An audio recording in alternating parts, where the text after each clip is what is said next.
आप सभी का स्वागत है अपने चैनल खड़ी जेएमएस कोचिंग में। एटिकेट ऑफ द पुस्तक 2024-25 की नई किताब लेकर आ चुके हैं हम आपके लिए। इसका पूरा सोल्यूशन आप देखने वाले हैं इस चैनल के माध्यम से। तो कक्षा 6 विषय हिंदी का अध्याय यानी पाठ आपका 14 नारियल का बगीचा केरल। इस प्रकार आपका इसका पूरा सोल्यूशन इस पाठ का आपको इस वीडियो के माध्यम से दिया जाएगा और इस चैनल के माध्यम से आपको संपूर्ण विषयों का संपूर्ण कक्षाओं का सलूशन दिया गया है, तो आप जाकर देख लीजिएगा। चलिए अब देखते हैं। पहला क्वेश्चन यहाँ पर पूछा गया है, गोड़ी नृत्य किस राज्य का पारंपरिक नृत्य है? तो यहाँ पर उत्तर प्रदेश हो जाएगा।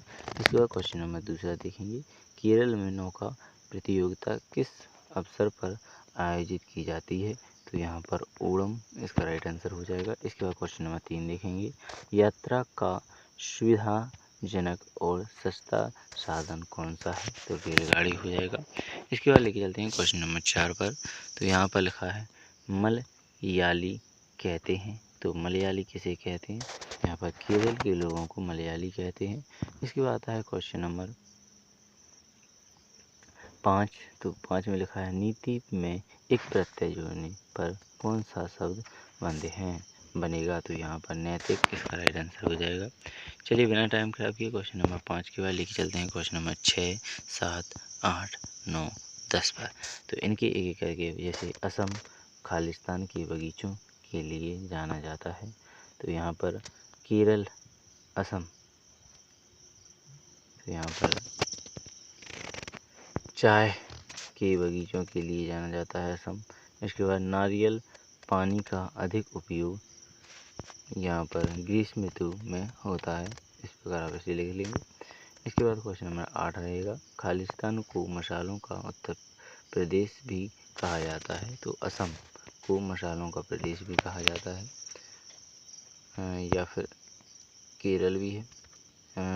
यहाँ पर लिखा पित्त का तद्भव शब्द, यहाँ पर लिखेगा पित्त का तद्भव शब्द, तो यहाँ पर पिता है। इस प्रकार पिता लिख लेंगे।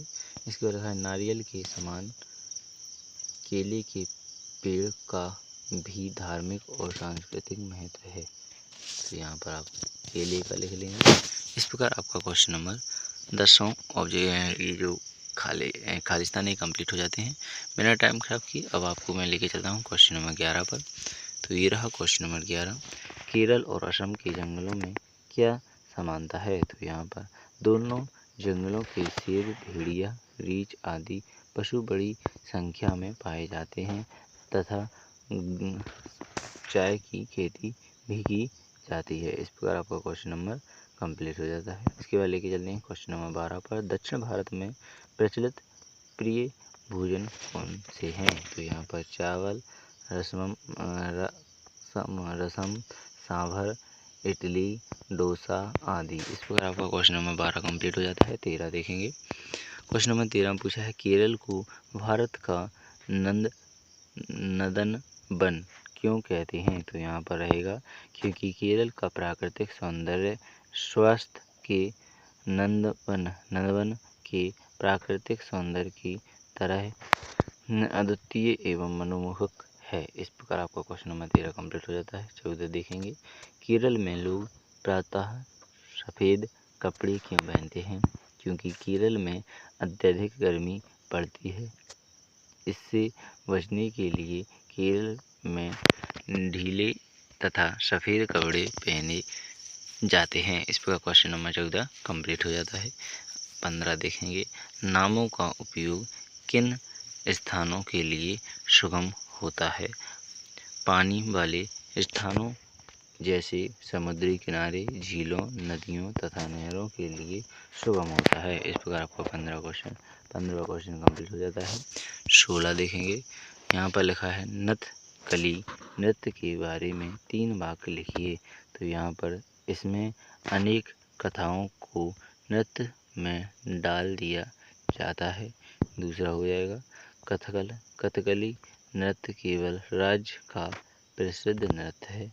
इसके बाद तीसरा हो जाएगा, यह संपूर्ण भारत में लोकप्रिय है। इस प्रकार आपका क्वेश्चन नंबर 16 कंप्लीट हो जाता है। 17 देखेंगे, भारत में पाए जाने वाले 5 मसालों के नाम लिखिए। तो यहाँ पर काली मिर्च, तेज पत्ता, लौंग, इलायची, दाल चीनी। इस प्रकार आपका क्वेश्चन नंबर 17 कंप्लीट हो जाता है। 18 देखेंगे, नारियल के वृक्ष के कोई 4 उपयोग लिखिए। तो यहाँ पर लिखेंगे, इसका पानी अमृत समान मीठा होता है। इसके बाद नारियल तेल खाने में उपयोग होता है। नारियल तेल खाने में उपयोग होता है। इसके बाद तीसरा हो जाएगा, इसके पत्ते छल छत बनाने में उपयोग होते हैं। इसके बाद चौथा हो जाएगा, छाल व तना रस्सी बनाने में उपयोग होता है। इस प्रकार आपका क्वेश्चन नंबर 18 कंप्लीट हो जाता है। अब लेके चलते हैं क्वेश्चन नंबर 19 पर। सागौन, रबर और चंदन के वृक्षों के दो उदाहरण दीजिए। तो यहाँ पर सागौन के उपयोग तो कुर्सी टेबल बनाने में, खिड़कियाँ दरवाजे बनाने में। इसके बाद रहेगा रबर के उपयोग, तो यहाँ पर वाहनों के टायर बनाने में, खिलौने तथा जूते बनाने में।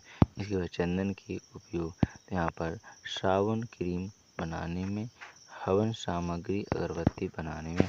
इस प्रकार आपका क्वेश्चन नंबर 3 कंप्लीट हो जाता है। अब लेके चलते हैं क्वेश्चन नंबर 20 पर। अपने किसी एक यात्रा अनुभव को लिखिए। तो यहाँ पर मैंने हाल ही में हिमाचल प्रदेश के मनाली का दौरा किया। वहाँ की बर्फीली पहाड़ियाँ और ठंडी हवा ने मन को सुकून दिया। शिलांग वैली में ट्रेनिंग करते हुए खूबसूरत नज़ारों का आनंद लिया और स्थानीय बाजार में घूमते हुए वहाँ की संस्कृति का अनुभव किया। यह यात्रा आँखों और आत्मा को तरोताज़ा करने वाली थी। इस प्रकार आपका क्वेश्चन नंबर 20 कंप्लीट हो जाता है। अब लेके चलते हैं आपको आगे, तो आगे क्वेश्चन आंसर 20 ही तक कंप्लीट हो जाता है। नेक्स्ट वीडियो का सलूशन आपको नेक्स्ट वीडियो में प्रोवाइड किया जाएगा। आशा करूँगा यह वीडियो आपको अच्छी लगी होगी, बिना टाइम खराब किए। अगली वीडियो मिलेंगे। भारत माता की जय। जय हिंद।